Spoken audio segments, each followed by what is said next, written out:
read from Principles, actually OneMind Principles. We got it from HanMaUm Temple. It's from Flushing, Queens. Anyways, it's what the Zen master, she's Korean, Master Daehaeng, Daehaeng. Anyways, we're starting with the principle of ever-flowing emptiness. Page 40. Emptiness doesn't mean that there is nothing. Rather, it means that everything is ceaselessly flowing without any fixed form or shape. This flowing gives rise to and sustains everything. It manifests into the visible realm, yet changes without stopping. Even while alive, it dies, and while dying, it yet lives. It flows and changes without being stationary for even an instant. There is nothing in the world that is unmoving. There is only flowing.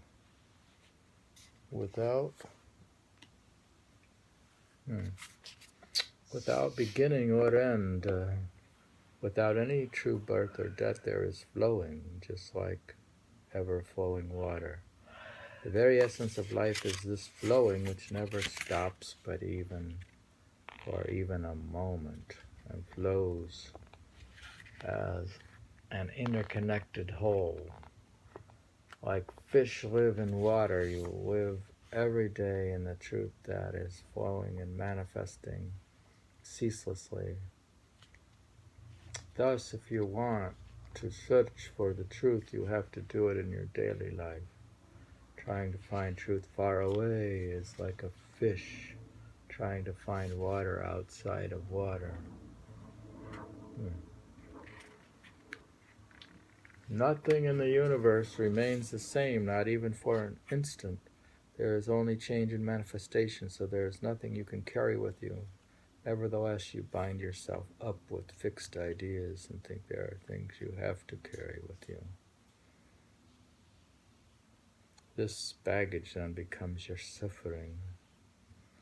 When you truly know that everything is empty, that it all changes each instant, then you will realize that there is nothing for you to cling to. You will know that all material things are empty.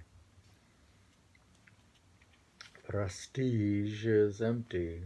Words are empty, and thoughts are empty. And goodness.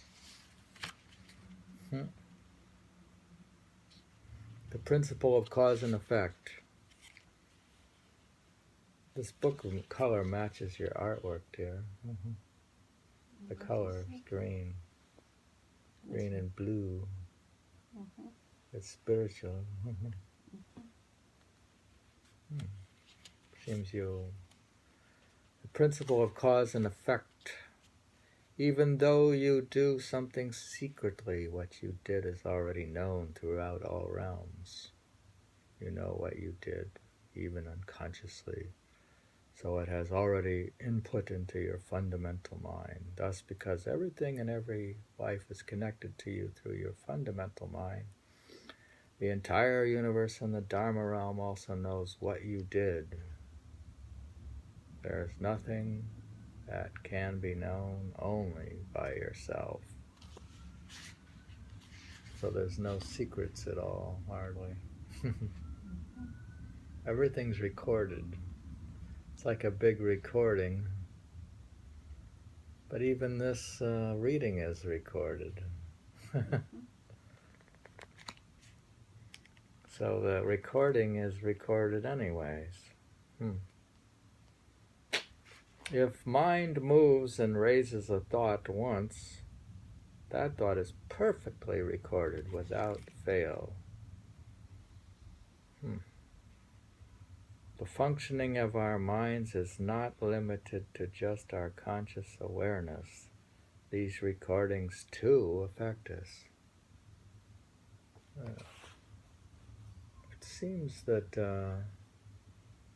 Seems that our past recordings are currently affecting us. Mm-hmm. Well, they say there's karma and all that stuff. Karma. The karma. Well, in my poem I say that. What I say in my poem, that's not that interesting. The 75%, which is our karma that's playing around, really isn't that interesting.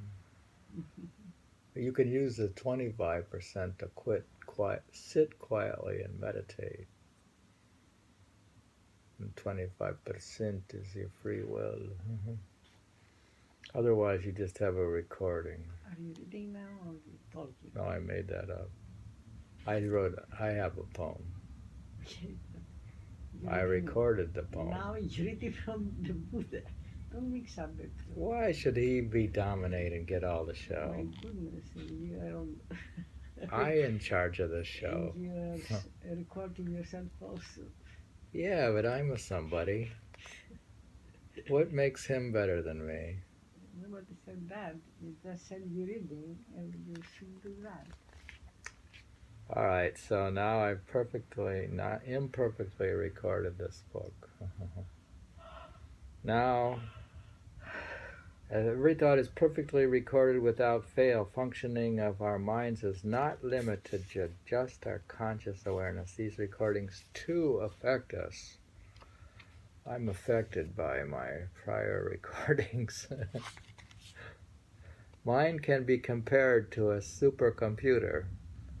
Any thought, once raised, is perfectly recorded, just like data is recorded on a storage device. You might assume that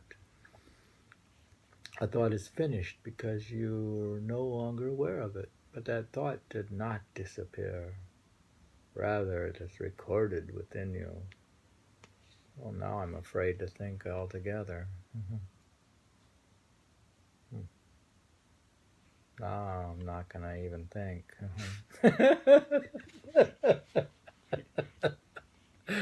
Think good instead. I'm tired of thinking. Think well. The thought is stored in the subconscious and causes a similar thought to arise next time. I'm tired of the same thought coming up. Further, the second thought is stronger than the first thought. For example, if the first thought was bad, then the second thought is often a little worse. This way, the thought keeps repeating time after time, growing stronger and stronger. Oh. Mind is tilted towards the thoughts that often arise, so if you do not take care of them, these thoughts will gradually increase. She's got a lot of material in this little book. They concentrated. It eventually becomes actions. Thus, you have to raise a firm determination to handle these thoughts and then work diligently at doing so. For if you entrust those to your foundation, they will dissolve and the recording will be erased. How do you erase it? What it says? The last paragraph again? If you work diligently at doing so, but for if you entrust those to your foundation, they will dissolve and the recording will be erased. How's she going to erase them? That's what we're trying to find out. The foundation is very, very powerful. Reading from HanMaUm about the principle of one mind. Only one mind.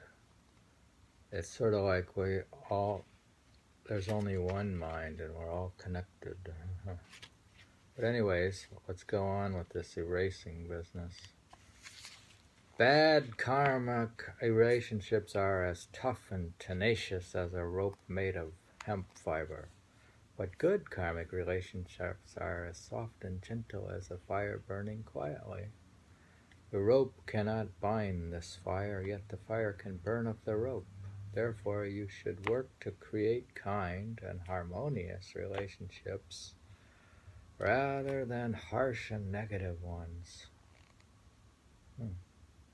It's very Eastern and Chinese and Asians with all their Confucianism and Buddhism and their Mhm. Mm. Don't you think? Mhm. You should know that good karma is still karma. Once it is recorded, that record controls you.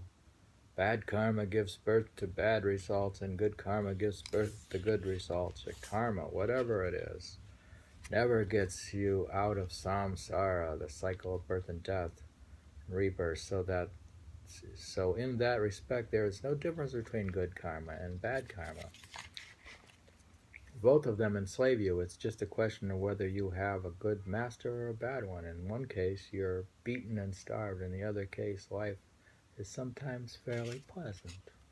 And but you are nevertheless a slave. Seems we're slaves. With one thought, you can melt down all of the evil karma that has accumulated over billions of eons. Even though a cave has been dark for millions of years, the darkness completely vanishes the very moment a light shines. Light can extinguish darkness regardless of how long the darkness has lasted. Karma is a tangle of uncountable causes and effects. Some people try to use their intellect to unravel their karma. But this is like trying to melt a frozen lake by pouring one bucket of hot water onto the ice. It seems to melt a little, but before long the water you poured freezes and you have only added more ice. So don't get caught up in worldly things. Release them all to your fundamental mind and let them melt down automatically. When spring comes, the frozen lake will melt naturally and completely. Returning to your fundamental mind is like the arrival of a warm spring after a cold winter. That's very pretty. That's like a spring poem. We're reading the basic principles that make spiritual growth possible. Page 47 of OneMind Principles. It's a very small book. They like to, Zen Buddhists, they like to concentrate things down into very small things.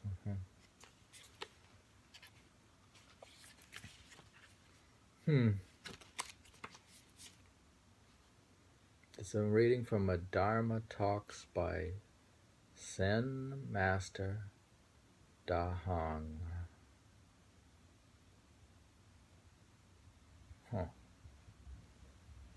Published, printed, August 2016. Printed in the Republic of Korea.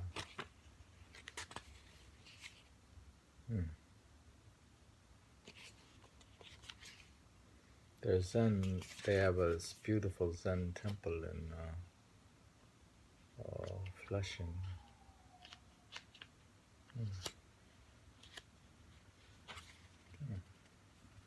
That's the end of this lesson there. I had to start again.